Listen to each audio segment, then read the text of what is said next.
அன்புக்குரியவர்களே, சங்கீதம் 84 11வது வசனம் இப்படியே நாம் வாசிக்கிறோம். உத்தமமாய் நடக்கிறவர்களுக்கு நன்மையை வழங்காதிரார். உத்தமமாய் நடக்கிறவர்களுக்கு நன்மையை வழங்காதிரார். கட்டாயமாய் வழங்குவார். நன்மையை தேவன் காட்டுவார். நம்முடைய வாழ்க்கையிலே தேவனிடத்திலிருந்து நன்மையான காரியங்களை பெற்றுக்கொள்ள வேண்டும் என்று சொன்னால், எனக்கு பிரியமானவர்களே, நாம் உத்தமமாய் நடக்க வேண்டும் என்று வேதம் நமக்கு கற்றுக் கொடுக்கிறது பாருங்கள். ஆகவே தான் தேவனாய கர்த்தர் சூரியனும் கிழகுமானவர், கர்த்தர் கிருபையும் மகிமையும் அருள்வார். உத்தமமாய் நடக்கிறவர்களுக்கு நன்மையை கொடுப்பார். உண்மை நடக்கிறவர்களுக்கு நன்மையை கொடுப்பார். ஆகவே சேனைகளின் கர்த்தாவை நம்பி இருக்கிற மனுஷன் பாக்கியவான். கர்த்தரை நம்பி உண்மையாய் உத்தமமாய் நேர்மையாய் நடக்கிறவர்கள் இந்த பூமியிலே பாக்கியவான்கள் என்று அழைக்கப்படுகிறார்கள். எனக்கு பிரியமான சகோதர சகோதரிகளை, உற்சவமாய் நடக்கிறவர்களுக்கு என்ன நன்மைகள்லாம் வருகின்ற நீங்கள் பார்த்தீங்கன்னு சொன்னால், தேவனுடைய வார்த்தையின்படியாய் நடக்கிற அவருடைய வாழ்க்கையில் அவர்கள் பத்திரமாய் நடப்பார்கள். உத்தமமாய் நடக்கிறவன் பத்திரமாய் நடக்கிறான். நீதிமொழிகள் 10:9. உத்தமமாய் நடக்கிறவர்கள் ரட்சிக்கப்பட்டிருப்பார்கள். நீதிமொழிகள் 28:18. உத்தமமாய் நடக்கிறவர்கள் பரிபூர்ண ஆசீர்வாதத்தை பெறுவார்கள். உண்மை உள்ள மனுஷன் பரிபூர்ண ஆசீர்வாதங்களை பெறுவார். நீதிமொழி 28:20.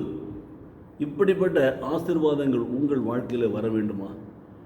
உண்மையாக உத்தமமாக நடக்க கற்றுக்கொள்ளுங்கள். உங்களுடைய உள்ளத்தில் இருக்கிற காரியங்களிலே உண்மை இருக்கட்டும், நேர்மை இருக்கட்டும், முழுமை இருக்கட்டும், பரிசுத்தம் இருக்கட்டும்.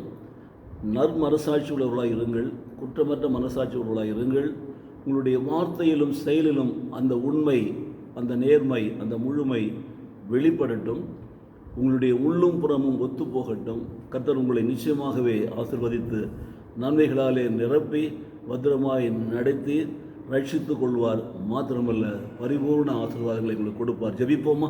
என்னை நேசிக்கிற நல்ல பிதாவே, இந்த நாளிலே உங்களுடைய அன்பின் வார்த்தைகளுக்காக நன்றி செலுத்துகிறோம்.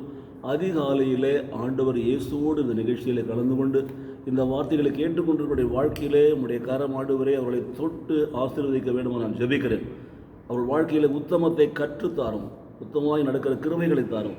உத்தமமாய் நடக்கிறதுனால் நன்மைகளால் நிரப்பும். அவளை ரட்சித்துக் கொள்ளும். அவளை பத்திரமாய் நடத்தும். அவருடைய வாழ்க்கையில் பரிபூர்ண ஆசீர்வாதங்களை கொடுத்து நீர் ஆசீர்வதி. இந்த நாமத்தை மகிமைப்படுத்தும்படியாய் இந்த நிகழ்ச்சியை பார்க்கிற ஒவ்வொருவரும் தங்கள் வாழ்க்கையில் உத்தமமாய் நடக்க நல்ல தீர்மானம் எடுக்கவும் நடக்கவும் கிருபை செய்வீரா. இயேசு கிறிஸ்து நாமத்திலே பிதாவே. ஆமென், ஆமென்.